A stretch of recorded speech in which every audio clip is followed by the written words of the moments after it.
Hello दोस्तों, welcome to PW only IAS.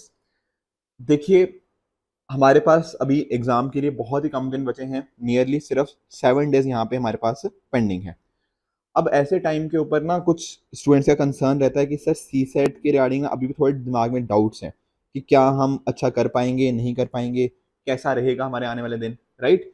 तो actual में इस वीडियो बनाने का पर्पज सिर्फ इतना सा है कि कहीं ना जो मोस्ट इंपॉर्टेंट टॉपिक्स हैं उनको आप कहीं ना मिस ना कर जाओ। होता पता क्या है, आखिरी के जब 7 डेज होते हैं ना, तो उनके अंदर हमें जो सबसे ज़्यादा रेलेवेंट टॉपिक्स होते हैं उनको कवर करना बहुत इंपॉर्टेंट हो जाता है। कहीं ऐसा तो नहीं कि हम किसी चीज़ के ऊपर बहुत ज़्यादा टाइम लगा रहे हो और वहां से क्वेश्चन बहुत ही कम आए एग्जाम के अंदर। ऐसा हमें नहीं करना। Getting the point.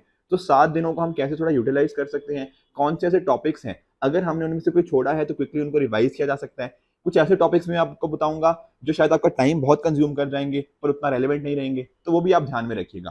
तो साथ में ही at the end of the lecture मैं कुछ आपको रिसोर्सेज भी आपको बताऊंगा जो आपको इस एग्जाम के अंदर थोड़ा हेल्प कर सकते हैं, कुछ वो एक्स्ट्रा मार्क्स लाने के लिए, राइट। तो चलिए स्टार्ट करते हैं।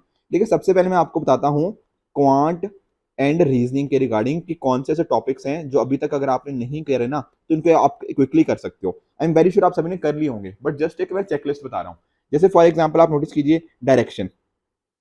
डायरेक्शन एक ऐसा टॉपिक है जहां पर हर साल मिनिमम एक और मैक्सिमम दो क्वेश्चन आते हैं, और ये इतने सिंपल क्वेश्चन है ना, मैं बता नहीं सकता। तो डेफिनेट ये 2.5 मार्क्स, तो 2.5 से 5 मार्क्स डिपेंडिंग के एक क्वेश्चन आता है या दो आते हैं, तो 5 मार्क्स तक आप यहाँ पर आसानी से स्कोर कर सकते हो।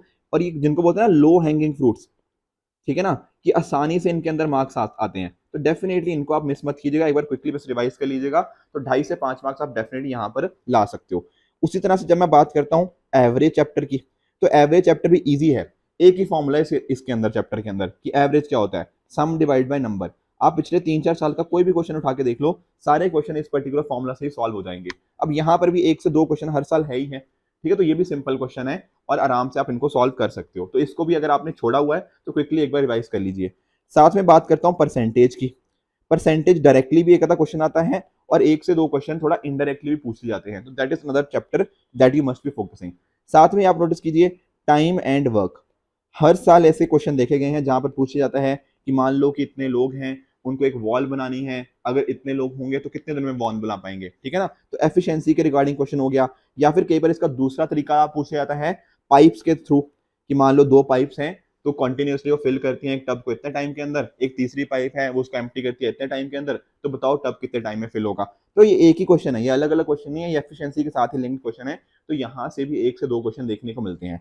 उसी तरह से टाइम स्पीड डिस्टेंस, ठीक है ना, ये भी एक टॉपिक है जहां पर अगर कहीं ना कहीं आपको थोड़ा दो तीन टाइप्स के क्वेश्चन देखने को मिल जाते हैं। एक होता है आपको रिलेटिव स्पीड के रिगार्डिंग, कि मान लो एक आपकी ट्रेन इधर से इधर जा रही है, दूसरी इधर से इधर आ रही है, तो कितने टाइम में मिलेंगी, इस तरह की चीजें हो गया, ठीक है।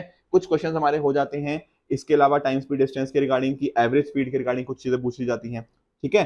कई बार बोट्स के ऊपर पूछ लिया जाता है अप स्ट्रीम डाउन स्ट्रीम के रिगार्डिंग। तो ये दो तीन अलग अलग कैटेगरीज हैं, पर कभी एक कैटेगरी पूछ ली, कभी दूसरी कैटेगरी के ऊपर पूछ लिया, पर क्वेश्चन उन्हीं थीम्स के ऊपर रह रहा है, ठीक है सर, ये बात भी समझ आ गया। उसके अलावा एक टॉपिक है आपका सिलोजिज्म। अब सिलोजिज्म ऑल्दो इतना इंपॉर्टेंट नहीं हुआ करता था, पर पिछले साल यहाँ से टोटल 3 क्वेश्चन देखने को मिले। और अगर आपको इसका कॉन्सेप्ट पता है ना आपको, तो कोई पक्का सही होगा। वो कहने का मीनिंग क्या, अगर कॉन्सेप्ट समझ आ गया ना, तो चाहे जितना मुझे डिफिकल्ट क्वेश्चन क्यों ना आ जाए, आप उसको पक्का ही पक्का करेक्ट करके आओगे। तो अगर ये मिसिंग है ना, इसको कर लेना, क्योंकि 2 से 3 क्वेश्चन अगर आ गए इस बार भी, तो 7 से 8 मार्क्स आप वहां पर लेकर आ सकते हो, ठीक है सर। ये कुछ पॉइंट्स चलो समझ आ जाएंगे। उसके अलावा और क्या हमें देखना चाहिए, देखो उसके अलावा आप जैसे फॉर एग्जांपल आप नोटिस कीजिए, आपका सीक्वेंस वाला टॉपिक हो गया, ठीक है। हर साल कुछ सीक्वेंस देखे जाते हैं, जैसे फॉर एग्जांपल कभी एडिशन हो गया, डिवीजन हो गया, मल्टीप्लिकेशन हो गया, सब्ट्रैक्शन हो गया। कई बार दो सीरीज को चला दिया जाता है। किसी बार होता है कि 0.5 से मल्टीप्लाई कर रहा है, फिर नेक्स्ट नंबर 1.5, फिर 2.5। किसी बार स्क्वेयर्स क्यूब्स इस तरह के नंबर्स पूछ लिए। तो टोटल 4-5 कैटेगरीज हैं सीक्वेंस के अंदर, तो इन पे भी आप ध्यान दे सकते हो। उसके अलावा अगर आप नोटिस करो, दो टॉपिक्स मैं बता रहा हूँ, एक है आपका कैलेंडर, एक है आपका क्लॉक। अब ये टॉपिक्स ना काफी सिंपल हैं। क्यों सिंपल है, क्योंकि हर बार यहाँ से क्लॉक से जो क्वेश्चन आ रहा है वो यही है कि मान लो मिनट और हैंड और आवर हैंड के बीच में क्या एंगल बन रहा है। बहुत ही सिंपल सा फॉर्मूला। इनफैक्ट मैंने यूट्यूब के ऊपर भी इसके ऊपर वीडियोस बना रखी हैं। इवन देखो, जो ओनली एस एक्सटेंडेड का चैनल है ना, या इवन ओनली एस का चैनल है, वहां पर भी मैंने मल्टीपल वीडियोस बना रखी है, तो आप उन वीडियोस को भी देख सकते हो। वो 34 आवर्स वाली जो वीडियो है ना ओनली एस चैनल के ऊपर, वहां पर भी इन टॉपिक्स को कवर किया गया है। ओनली एस एक्सटेंडेड के ऊपर भी मैंने आपको जैसे बता देता हूँ ठीक है ना। ये आप नोटिस कर सकते हैं यहाँ पे सी सेट की वीडियोस हो गया, ठीक है। ये इसके अंदर भी मैंने ये टॉपिक्स करवा रखे हैं जो कि मोस्ट इंपॉर्टेंट टॉपिक्स हैं, तो आप इनको भी गो थ्रू करो। इवन अगर आपका मान लो पेपर 1 के अंदर कुछ टॉपिक्स मिसिंग है, जैसे मान लो आपकी इकोनॉमी वगैरह मिसिंग है ना, तो उसके रिगार्डिंग भी हमने ये कुछ लेक्चर्स बना रखे हैं। मेडिवल हिस्ट्री हो गया, एंशिएंट हिस्ट्री हो गया, ये सारे आपको बहुत हेल्प करने वाले हैं। आप इकोनॉमी देख सकते हो, यहाँ पे गवर्नमेंट स्कीम्स हो गया, ये आपको बहुत हेल्प करने वाले हैं अगर इन केस आपका कुछ टॉपिक्स यहाँ पे मिसिंग है। चलो वापस आते हैं इसके ऊपर। कैलेंडर क्लॉक की मैं बात कर रहा था, ये बात आप ध्यान में रखोगे। Divisibility rule is another such topic, ठीक है ना, कि 2 का डिविजिबिलिटी रूल, 3 का, 4 का, 5 का, स्पेशली में 3 का तो बार बार पूछा गया है, ठीक है ना। 6 का पूछा गया है, 11 का पूछा हुआ है, 7 का पूछा हुआ है, तो ये कुछ इंपॉर्टेंट डिविजिबिलिटी रूल्स हो जाते हैं। साथ में ही अगर आप नोटिस कीजिए आपका रीडिंग कॉम्प्रीहेंशन, तो एक आध चीज है जो आपको मिस करनी ही नहीं है। अब ये इंग्लिश की बात कर रहा हूँ, ठीक है। हर साल मिनिमम 25 क्वेश्चन होते हैं, तो रीडिंग कॉम्प्रीहेंशन पे थोड़ा फोकस कर लो। प्रीवियस ईयर क्वेश्चंस देख लो कि अच्छा कैसे कैसे हुए हैं। इनफैक्ट यूट्यूब के ऊपर भी कुछ हमारे प्रीवियस ईयर क्वेश्चंस अवेलेबल हैं, आप उनको एक बार फॉलो कर सकते हो, ताकि ये वाले सेक्शन अगर आपने स्ट्रॉन्ग कर लिया तो आराम से आप कुछ क्वेश्चन तो डेफिनेटली आंसर कर जाओगे। आई नो कि इंग्लिश में कुछ ऐसी चीजें होती हैं जो थोड़ा सब्जेक्टिव होती है, थोड़ा इंटरप्रिटेशन के ऊपर डिपेंड करती हैं, पर अगर कुछ भी क्वेश्चन आप यहाँ पे मान लो 25 में से अगर आप मान लो 17-18 क्वेश्चन भी ठीक कर ले जाते हो, तो बहुत अच्छा एक एज आपको बाकियों के ऊपर यहाँ पे मिल जाएगा। तो यहाँ पर इसके ऊपर भी आपको फोकस करना है। साथ में ही आपका नंबर सिस्टम हो गया, ठीक है ना, आपका डेटा इंटरप्रिटेशन हो गया, और आपका पजल्स वाला टॉपिक हो गया। इन पे आप ध्यान दे सकते हो। एक दो टॉपिक्स और बता देता हूँ, एलसीएम एचसीएफ हो गया आपका, और डेटा सफिशिएंसी हो गया। तो ये कुछ टॉपिक्स हैं जो आपको सबसे ज्यादा प्रायोरिटी पे रखने हैं। Getting the point. कहने का मीनिंग क्या, आई एम श्योर कि जैसे मान लो आपको मैंने 15 टॉपिक्स बताए हैं, 15-16 जितने भी टॉपिक्स बताए हैं, अब हो सकता है आप में से 12-13 आपने सभी ने पढ़े होंगे, इनमें से कोई एक दो टॉपिक मिसिंग होंगे, उनको एक बार पढ़ लेना। ये बात मेरा कहने का पॉइंट था इस पर्टिकुलर वीडियो को बनाने का। अब सर आपने तो काफी सारे टॉपिक्स बता दिए, देखो नहीं, काफी सारे टॉपिक्स मैंने बताए हैं, डेफिनेटली 15-16 टॉपिक्स बताए हैं, पर बहुत सारे टॉपिक्स ऐसे भी हैं जो मैंने आपको नहीं बताए। क्यों नहीं बताए सर उन वो टॉपिक्स? वो इसलिए नहीं बताए क्योंकि मुझे लगता है कि वहां पर अगर एक हफ्ता बचा हो ना, तो आप शायद टाइम उनके ऊपर बहुत ज्यादा लगा दोगे और उसका शायद रिजल्ट आपको उतना ना मिल पाए। जैसे फॉर एग्जाम्पल आप ज्योमेट्री देखो, अब ज्योमेट्री टेक्निकली आप पढ़ने जाओ, आप सर्कल्स, क्यूब्स, ट्राइंगल्स, इन्हीं को पढ़ने में बहुत ज्यादा टाइम लगा दोगे, पर हार्डली क्वेश्चन कितना आता है ज्योमेट्री से, कभी एक आता है, कभी वो भी नहीं आता, ठीक है। और एक्चुअल में ज्योमेट्री का अगर आप नोटिस भी करोगे ना, तो दो तरह के क्वेश्चन आते हैं। एक होते हैं वेरी इजी क्वेश्चन, अगर आपको बहुत ही बेसिक लेवल की ज्योमेट्री भी पता है तो हर कोई बंदा इसको कर लेता है। एक आता है वेरी टफ क्वेश्चंस, अगर आप बहुत ही अच्छे भी हो तब भी कई बार वो क्वेश्चन नहीं हो पाता।